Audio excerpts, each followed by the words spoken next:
Yo, what it do? Your boy Gabriel, Honest Gabe in the house, coming with a movie review, movie theater review, not just some home video. We're talking straight movie theater. Get your popcorn. I don't get the popcorn. I always get. No, I'm not gonna lie. I go downstairs and get me some, soda and snack. I mean, I ain't paying that price. I mean, I would like to, but that stuff ain't cheap. It was kind of a cheaper day.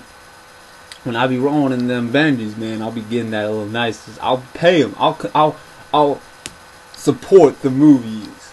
I'll help them out a little bit more. Cause I want to. It's not right. I mean, they do have a business trying to run, and it is one of those things where they try to, do that. So I like to try to, foster or try to stimulate the economy. Like, I like to go to barber shops. I like not barber shops necessarily, but great clips and stuff like that. Instead of getting someone to do my hair, a lot of times, unless I'm getting it buzzed, I want to get it all off. I want to make it look nice. And I'm just gonna say I don't got this. Man, I had this one time, man. Even when I tried to get it buzzed, shoot, dude, back ate my hair alive. Might as well just pull my hair out. Blades thing. This ain't a review about hair. No, we talking about some straight Jupiter's Ascending. Up in here, visually, it's on game. It's good. It's real righteous. Visuals are real fresh. It's definitely something that would be cool to see on Blu-ray, to get that visual experience. So that's good. It's another, we got ourselves a Wazowski brothers picture. Wazowski, I can have those Polish names. It's the Owski, the Wazowski.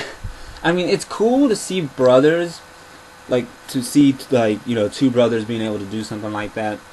Having a brother myself, it's one of those things we almost envy, to have two brothers who can do stuff like that, work together in such a means of such success and notoriety, and fame. Granted, they had some hit and misses, but this thing about the Wazowski brothers movies is the fact that a lot of times it's going to be hit and miss. Granted, The Matrix was probably their best work. It was their Star Wars, and not to say their other works haven't been good, like Cloud Atlas and Jupiter's Ascending. I would say just Jupiter, but you get the point, But they definitely try to do something unique in that regard. And so I'll give it to them that this movie did have a sense of uniqueness. And it had a lot of cool aspects to it, but there were some things that I'm just like, it didn't rub me the right way. It's that part that either hits or miss, and I was in the miss category. And it was an interesting concept, to say the least. But here's the problem.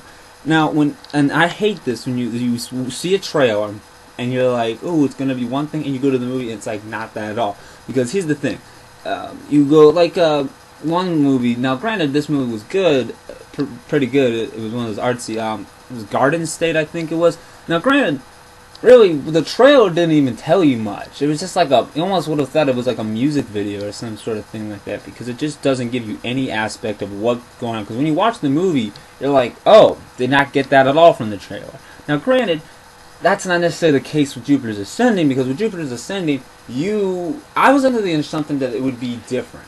I didn't think it was going to be as economic based, in the sense that it's treating her planet Earth almost like it's another just resource. Oh, we got planet Earth, like real estate type thing, like galactic real estate. Which in and of itself is fine. I don't know. For me, when I saw the trailer, I thought it was gonna be one of those things where she got into this. There was, in a sense, it wasn't misleading, because in the fact that she did go, and a whole new universe was open to her, and it was this whole experience of the fact that she's the outsider going onto the inside of this huge inner workings that have been happening, and it's kind of one of those whoa, what's going on? Kind of like a Luke Skywalker to the Galactic Rebellion and everything, how he's just whoa, there's a lot more that I didn't know about. Now, granted, on the other end, though, with Luke Skywalker, he already knew about the Rebellion and the Empire, and then he kind of got thrust into it, whereas with Jupiter's Ascending, Jupiter didn't really even know about all this, and it was kind of one of those whoa, what's going on here. It seems like, I don't know, a lot of the characters just were not likable. I don't like those movies where, like, everybody but, like, a handful is likable, and then everybody else is just, you just hate them. It's okay to have characters you don't like, because it's important that the antagonist is not likable, in the sense that you're supposed to grasp that he's the bad guy. Although it is also interesting to have a story where the antagonist and the protagonist are both deemed good people. And that's tricky, because you want it, I mean, looking at something like The Dark Knight with the Joker, he's obviously supposed to be evil, and the dude's crazy, but there's something about him that you just enjoy. Like, a lot of time, I mean, I enjoy watching that movie, just for the Joker. I mean, that's the thing. And I think a lot of people do. He kind of stole the show. It's crazy when you have an antagonist or a side character steal the show. That's when you know you made something good. Or the main characters are so bad, it makes the side characters good. You should just make it about the side characters. But, or when you have all of them good, then you really got something. Like Star Wars Episode 5. I mean, Lando Calrissian, he's just a cool guy. You just want to, like, you know, granted, he'll probably, like, do you dirty and steal your, like, lunch money, but hey, he'll be classy about it. But the point remains, as far as this goes, the world she comes into, she just, I mean, yeah, there's going to be a lot of foul people, you know, there's going to be a lot of dirty people, but at the same time, it seemed like all the people who of importance, just, I don't know, were very vain, very shallow, and just had this sort of, like, dislikability to them. I mean, it's one thing for the villain to have that, but when all the characters that you get into just have this sort of, like, craziness, I wish it would have been different. Because when you see her get married, the marriage scene, there's going to be some spoilers. I mean, I'm just going to let you on down on the reel. But on the marriage scene, in the trailer, it made it seem like she was, like, getting coronated and becoming this queen into this whole world, and, like, she was going to use planet Earth as, like, a stepping stone to, like, to help, like, maybe this group of people who's dying against the antagonist, and they need her help in order to win. And now with her having these rights that only she is allowed, it gives her, like, oh, now, you know, like some of the intergalactic, you know, court is like, we can't let you have this power that if you could have it could help your cause. We're only going to let her have it, but we can't help, you know, because she's on this planet, and for whatever reason she's not been aware of her existence. And it's going to be one of those things. I did think it was interesting that they used reincarnation as a means to show that though she was born on Earth, it was the reincarnation of her, like, the mother of this, like, this royal family, and that was kind of interesting. But the thing that kind of perturbs me is the fact there's a lot of cool, interesting concepts, but it felt like a lot of them were maybe half-baked, in a sense, half-cooked. They weren't quite all the way there. Now, granted, that is redeemable, because I got a feeling there's going to be some sequels up in here.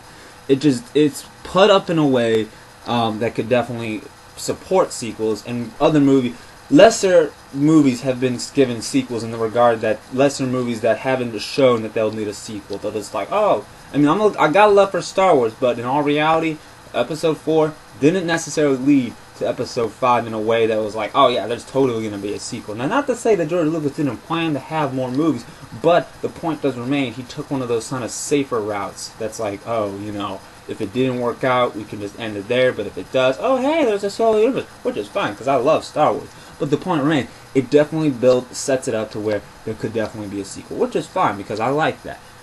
But it's just one of those things where, you know, wait, I got ahead of myself. a lot of thoughts.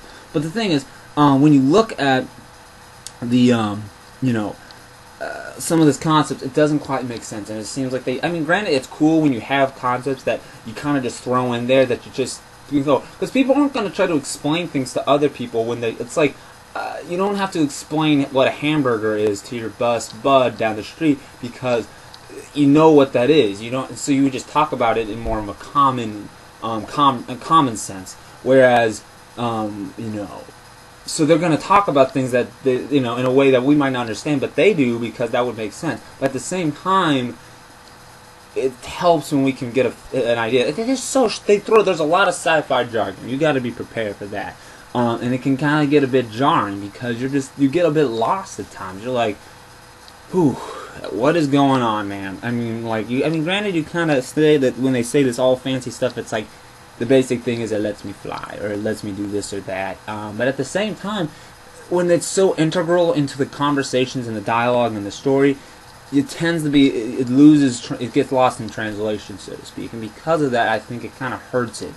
I guess you just got to pay attention. But it's just, there's so much going on sometimes. There's not as much action as I thought there was going to be. Now, granted, the action, when it is there, it is on par. It's doing its thing. It's pretty cool. The Tatum Man, the Mr. Taters, Potato Man, he was killing. He did a good job. I'd say the dialogue was good. But I would have preferred maybe just a little bit more organicness, perhaps. And by that I mean I would have liked it if, the characters just felt, I don't know, some of the characters just didn't seem to, they could have done something differently. And it's not one of this or that, it's just an overall feel that it felt like too serious. I don't like them, like, I'm gonna give my hate on my a movie series or series that I just don't like, Divergent. The characters are way too serious. Like, it's just like this, and this. I'm like, but yet they're supposed to establish the sort of social aspect of the drama. It seems forced, and that's the problem. And now I'm not gonna. Don't let me get started on Divergent, but we're gonna. But it had that in some regards, but especially with the romance. The romance felt way too forced because it just seemed like it just. I don't know. It didn't do it for me as it should have. If anything, if they were intending for this to be like a trilogy, for instance, they could have just let it be as it was and then fostered it in the other movies. You know what I mean? And that could have been cool because it would have given you hope. Like, oh, they're doing something. Not yet. They're gonna hate us at fate because that means it gets us wanting. If you get now, they're already in a relationship now. Jupiter and Lycan guy. Which I did think was cool, like the Lycan, it's a Lycan type werewolf combined with a human and makes this like cool hybrid super soldier dude. I'm like, that's kind of cool. I would have liked that they delved more into that, and maybe they'll do that in the next installments. But for now, that was one of the aspects that was cool. But yeah, there's a lot more talking than I was expecting, and it kind of does drag a little bit in the middle. I'd say that's perhaps the weaker part. And so, yeah, I don't know. Could have perhaps been better. One thing that I don't know. Now, we'll talk about this other thing that perturbed me is the main villain, which I don't remember his name. I don't even know who the actor was, but we're gonna call him the poor man Ethan Hawke. He looks like he could be Ethan Hawke's son, pretty much, like the way he looks. But he talks like this. Because you can't understand what the man says half the time, and when you do, you just want to punch him in the face. Now, granted, the villain, as I said before, you want him to be unlikable. You want to establish that he is not a good person, but they do it in a way that's just not cool. It's just not as much fun. Like, I don't think everyone's want to be like, oh, I'm going to dress up as whisperer Ethan Hawke. I'm not going to. No one wants to do that. There's no. There was no flair to him. You got beat up by a girl. Now, I'm not saying you can't get beat up by a girl. I don't think I'm sexist by any means. But the fact of the matter is, Jupiter was not trained in combat at all. Now, I don't know if the royals had never been trained in combat, but it's just the dude's a royal. Like, if he's got, you got to make a menacing guy have more than just like this. I don't know. I didn't really care for him much, just in general. His character just, I don't know, more life. Like, why didn't he have more of a sinister, I will destroy this planet. I will destroy Earth in a day before I let her have this planet. More of that life. Just evil, just palpable. You don't get that. I'm just like, what's wrong? Why would you do that? It gives it kind of a sinister. If they were gonna go for the whisper, they should have made it more like the Sauron, like the I will destroy her before. They had cool effects. Now, one thing that was cool was the lizard dragon dudes. That was pretty boss. And I liked how it was in Jupiter, and it was like this cool like secret city kind of deal. I'm like, that was pretty boss. That was pretty cool. I'm not gonna lie. Though it seemed like it has a very bad structural defect. The fact that a ship like the one that crashes into it could do that and then cause a total city meltdown. Like that seemed very bad. Like that just seems like it's like a house on the sand. Like for them to be as advanced as they were and to have established something like that, I don't know. It seems like a major flaw to me. That's just my take though. Yeah. So I think that's all I've got to say about that. Yeah. Let me look. I got a little note card here. Yeah. You know, overall though, it wasn't too bad. The characters were good. The dialogue was on par. Could have been something to ask for, more to ask for. Visually, it was boss, but the main villain was whack, and a lot of this sort of treachery just kind of seemed a bit like okay. It just didn't have that pop that it seemed like it was good. And maybe in the next installments they'll delve deeper into some more stuff because there's definitely a universe out there, and so we'll see. But for now, I'm gonna give it a straight 3.5. It's still worth a watch, but don't maybe that's just my opinion. You might look at it and be like, dude, this is the greatest thing since white bread got straight made. But for me, I'm not really gonna maybe watch it on Blu-ray. I'd say it's worth a red box. It's a red box on Blu-ray. Red box on Blu-ray. So check it out if you want to. Maybe wait till it comes out on Redbox. But for now, I'm a straight leave it. Peace now, y'all. Who you with?